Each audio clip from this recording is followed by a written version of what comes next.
हम सभी जानते हैं कि गुरु का स्थान कितना ऊंचा होता है। गुरु ही हमें अंधकार से प्रकाश की ओर ले जाता है।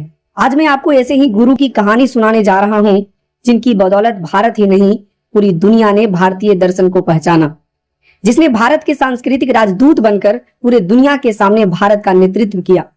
वो शिक्षक बने, कुलपति बने, राजदूत बने, राष्ट्रपति बने, पर जीवन भर खुद को सबसे पहले शिक्षक मानते रहे। उनके योगदान को देखते हुए 1954 ईस्वी में उन्हें देश का सर्वोच्च सम्मान भारत रत्न से सम्मानित किया गया।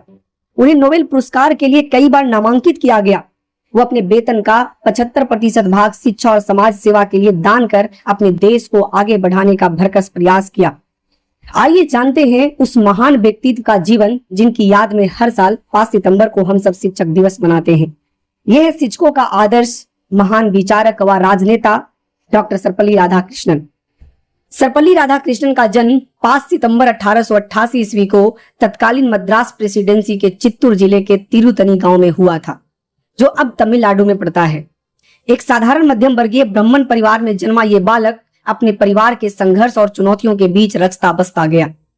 राधाकृष्णन के पूर्वज पहले सर्वपल्ली नामक गांव में रहते थे, परंतु बाद में तिरुतनी आकर बस गए। जन्म स्थान को भूल ना जाएं, इसके लिए उनके पूर्वज अपने नाम के आगे जन्म स्थान का नाम लगाने लगे। राधाकृष्णन के पिता सर्वपल्ली वीरास्वामी राजस्व विभाग में एक कर्मचारी थे। वहीं उनकी मां सीतम्मा एक साधारण गृहिणी थी। ये 5 बहनों का एकमात्र भाई थे। इनके पिता काफी कठिनाई के साथ अपने परिवार का निर्वहन करते थे। यही कारण रहा कि बाल राधाकृष्णन को बचपन में कोई विशेष सुख नहीं मिला।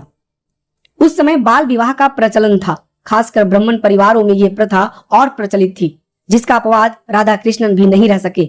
उनका विवाह 14 वर्ष की अवस्था में 10 वर्ष की कन्या शिवा कामू से कर दिया गया।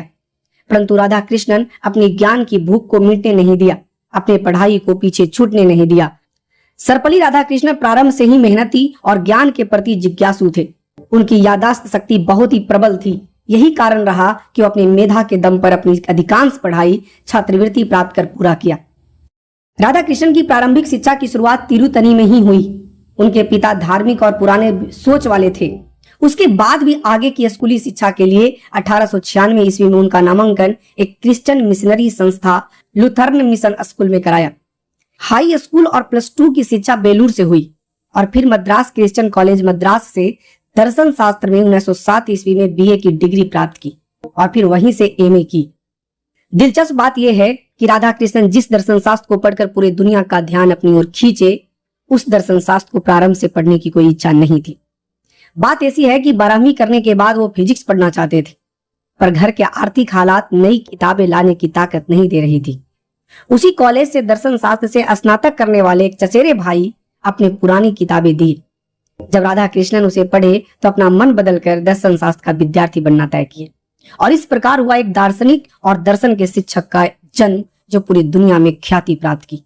उनकी विद्वता को देखते हुए कई अंतर्राष्ट्रीय विश्वविद्यालय के द्वारा उन्हें डॉक्टरेट की मानद उपाधियां दिया गया।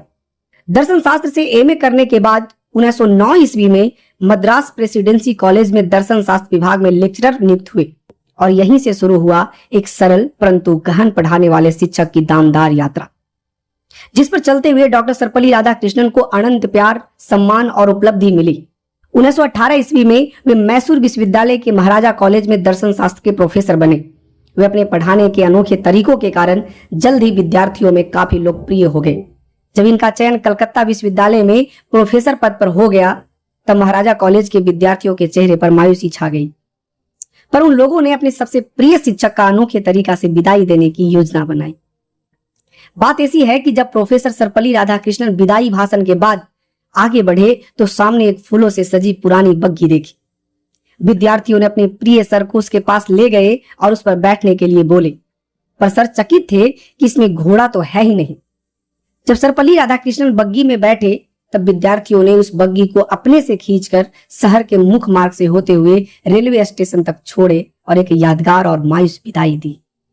शिक्षक के प्रति विद्यार्थियों का ये प्रेम और सम्मान देखकर सब दंग रह गए।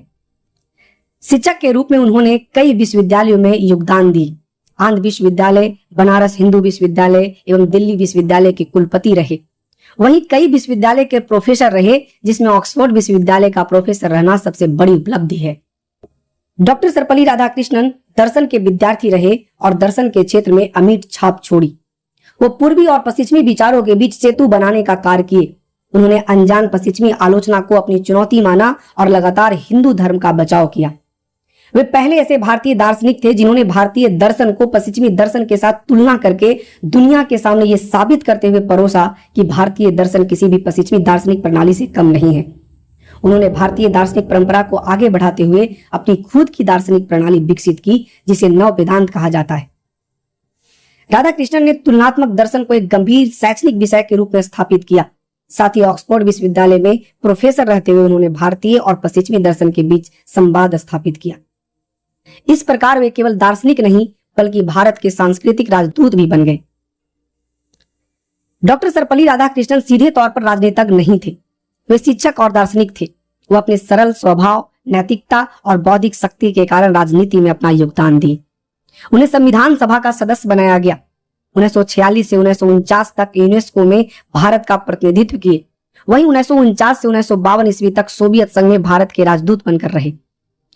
जब वो सोवियत संघ के राजदूत थे तो वो वहां के तानाशाह शासक स्टालिन का गाल तक थपथपा दिए थे, जिसे देखकर सामने खड़े अधिकारी दंग रह गए। 1952 ईस्वी में उन्हें भारत के पहले उपराष्ट्रपति बनाया गया। बाद में 1962 ईस्वी में वो भारत के दूसरे राष्ट्रपति के रूप में राष्ट्रपति पद का सम्मान बढ़ाया। 1962 ईस्वी में जब वो भारत के दूसरे राष्ट्रपति के रूप में पद ग्रहण किए तो उनके कुछ विद्यार्थी और दोस्त उनके जन्म दिवस को बड़े पैमाने पर पूरे धूमधाम से मनाने का प्लान डॉक्टर सर्वपल्ली राधाकृष्णन के सामने रखे, पर उसे उन्होंने खारिज कर दिया और सलाह दिया कि यदि इस दिन को शिक्षक दिवस के रूप में मनाया जाए तो मेरे लिए ये सबसे गौरव की बात होगी। तब से ही इस तारीख को शिक्षक दिवस मनाया जाता है। डॉक्टर सर्वपल्ली राधाकृष्णन का मृत्यु 86 वर्ष की उम्र में 17 अप्रैल 1975 ईस्वी को चेन्नई में हुआ और इस प्रकार भारत एक महान शिक्षक और विचारक को खो दिया। डॉक्टर सर्वपल्ली राधाकृष्णन का जीवन हमें यह सिखाता है कि सच्चा शिक्षक केवल ज्ञान नहीं देता बल्कि पूरे समाज को दिशा देता है। उन्होंने दिखा दिया कि गरीबी, कठिनाई और संघर्ष भी इंसान के सपनों को रोक नहीं सकते। वो जहां भी रहे, एक दार्शनिक के रूप में, शिक्षक के रूप में, राजदूत या राष्ट्रपति के रूप में, उन्होंने हमेशा भारतीय संस्कृति और शिक्षा की ज्योति जगाई।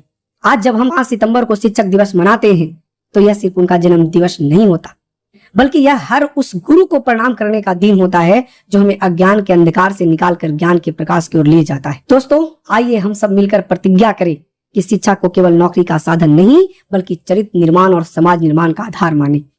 यही डॉक्टर सर्वपल्ली राधाकृष्णन को हमारी सच्ची श्रद्धांजलि होगी। Thank you. Happy teacher day.